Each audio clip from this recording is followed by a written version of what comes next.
பொடி வகை தான் செய்ய போகிறேன். இட்லி பொடி, கேரளா ஸ்டைலில் இட்லி பொடி எப்படி செய்யறதுன்னு பார்ப்போம். அதுக்கு என்னென்ன பொருள் தேவைன்னு பார்ப்போம். வாங்க வீடியோக்குள்ள.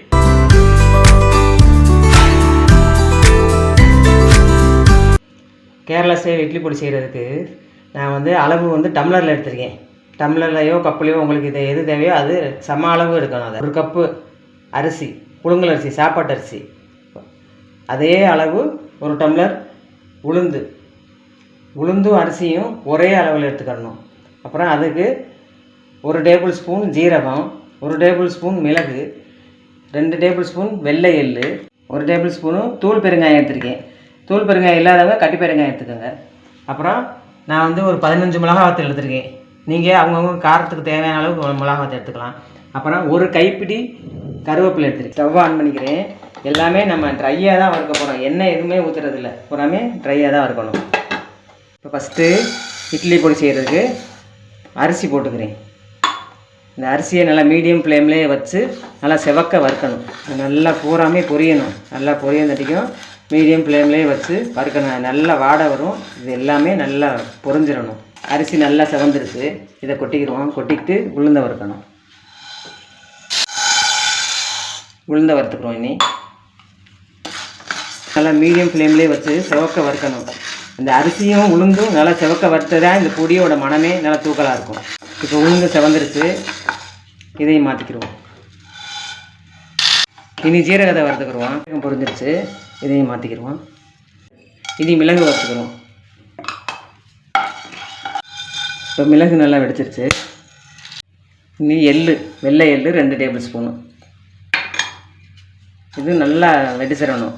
வெடிக்காமல் பொடி அரைச்சோம்னா கசக்கும். நல்லா வெடித்து மணம் வரணும். நல்லா வெள்ளை கலராக இருக்குல்ல, இது கொஞ்சம் பழுப்பு கலராக மாறும். அந்த அளவுக்கு நல்லா இதை கிண்டிக்கணும். இப்போ வெடிச்சிருச்சு. நல்லா இது நல்லா பொரிஞ்சிருச்சு. இதுலேயே நம்ம பெருங்காயத்தையும் போட்டுட்டு அப்படியே இறக்கிடுவோம். பெருங்காயம் அந்த ஹீட்லேயே பொரிஞ்சிடும். இனி எடுத்துக்கிடுவோம். இப்போ கருவேப்பிலை போட்டுக்கிறேன்.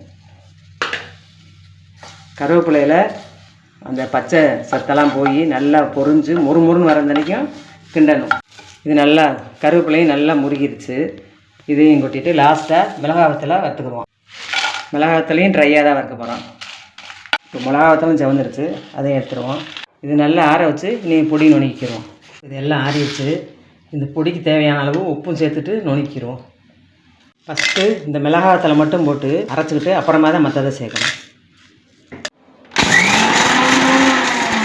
எண்ணி இந்த மிளகாயோடு சேர்த்து இதெல்லாம் சேர்த்து அரைச்சிக்கிடுவோம். இப்போ 2 நுணுக்கியாச்சு. 2 ட்ரிப்பு போட்டு அரைச்சிட்டேன். பொடி ரெடி ஆயிடுச்சு. இந்த மாதிரி இருக்குன்னு பாருங்கள்.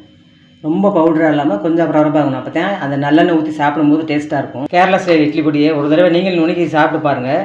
மனம் என்டையர்லி டிஃப்ரெண்ட்டாக இருக்கும். ரெடி ஆச்சு. இந்த பவுலுக்கு மாற்றிக்கிறேன். இப்போ பொடியை தோசை துவையில் தொட்டு சாப்பிட்டு பாரு எங்கள் பையன்.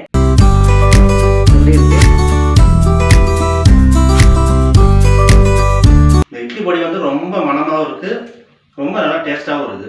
இதே மாதிரி நீங்களும் செஞ்சு பார்த்துட்டு எங்கள் சேனலுக்கு சப்ஸ்கிரைப் பண்ணுங்கள்.